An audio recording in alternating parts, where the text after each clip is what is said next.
Merry Christmas, everyone. Hopefully you're having a great Christmas, or hopefully you just had a great Christmas, or you're about to have a great Christmas. Any way that is, I hope that this reaches you and you're having a blessed day. But we still have updates to get to, shortages and things happening out there in the world. So let's dive into it. Nothing heavy, but just a bunch of little things that we do want to make sure we're getting out there. All right, welcome to the Poplar Report. I'm Steve Poplar, an accountant by trade, of course, in front of the T111. That's right. We do want to wish you a Merry Christmas from Genesis Gold Group.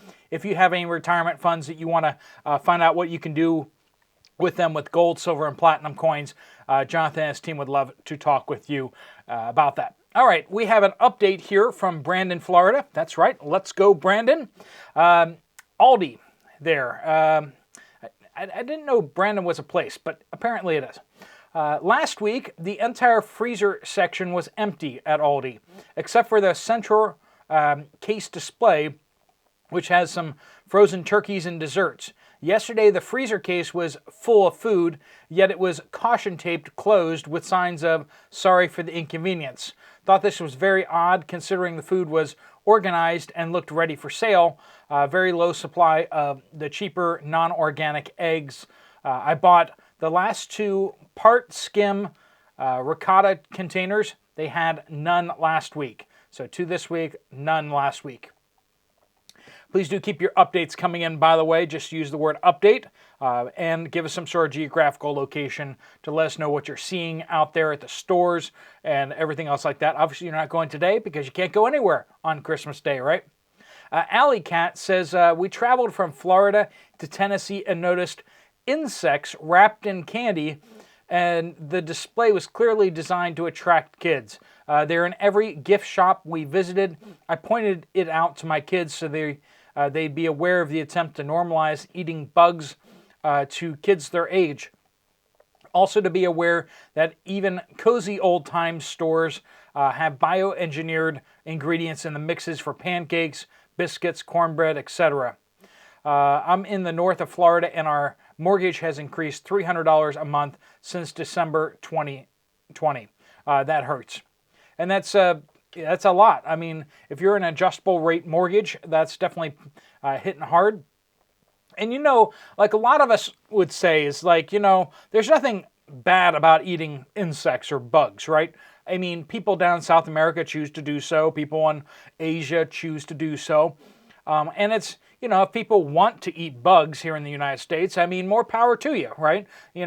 Have fun. I mean, they're food. You can do that.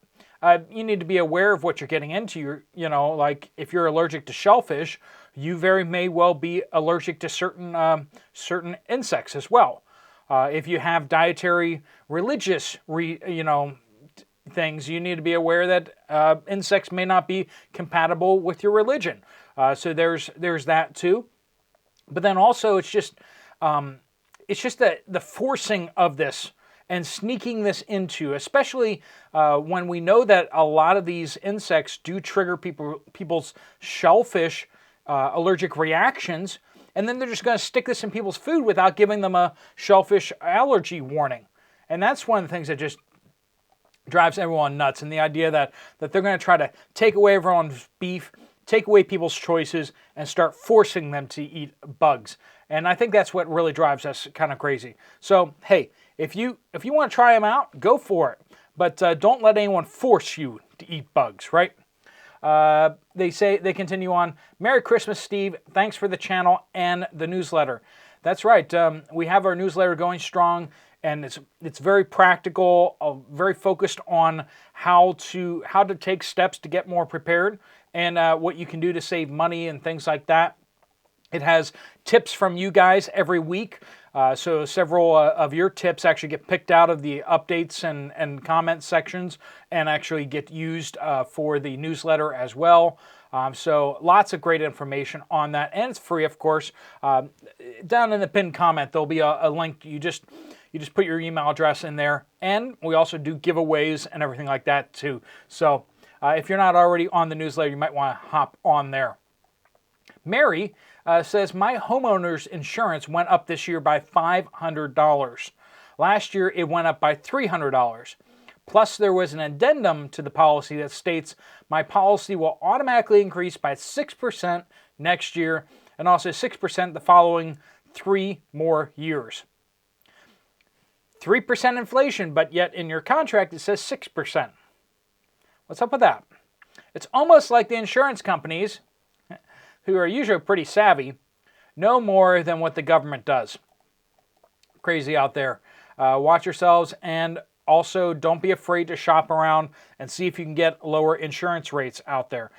When you know that yearly insurance is coming up, you might want to shop around a little bit and see if you can find a better deal. Muddy says, interesting updates. Thank you. I work in a Maryland public school as a librarian. We are not receiving pay for our 6-day break. I wrote a letter to our union rep, but no reply. Nobody wanted to hear the bad news. I guess I was ruining the mood or something. Thank goodness for our preps and the Dollar Tree store.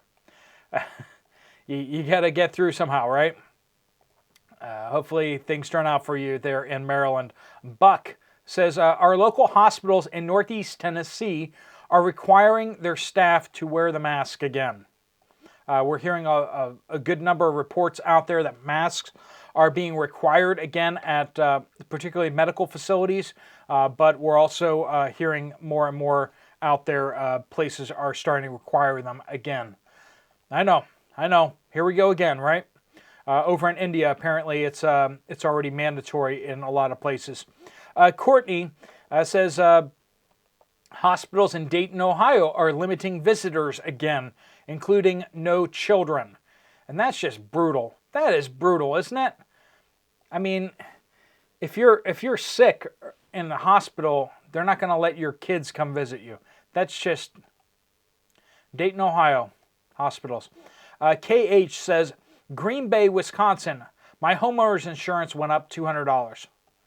Friends, if you get that letter, if you're anything like me, you're tempted to just get the letter and go, oh, I know what that is, and then you just don't open it. We shouldn't be doing that. Nowadays, we need to be opening those letters. We need to be reading the letters and seeing what the quotes are that we're getting, because those rates are changing rapidly out there. Short person says, no, that's their screen name. That's the screen. I didn't make it up. A short person says, Southeast Arizona, female friend went to Walmart recently. She watched a man following the woman as they came out of the store into the parking lot. He spotted my friend watching him and backed away from the woman he was following. Friend called the police, and the man left immediately after speaking with the police. Keep your head on a swivel. This happened in Safford, Arizona, not a big city or town. It's happening everywhere. You need to be watching yourselves. You need to be watching out for each other, watching out for others. Cheery says, I live 45 miles north of Mexico. The parking lot for Walmart in Douglas, Arizona is actually partially on Mexican property.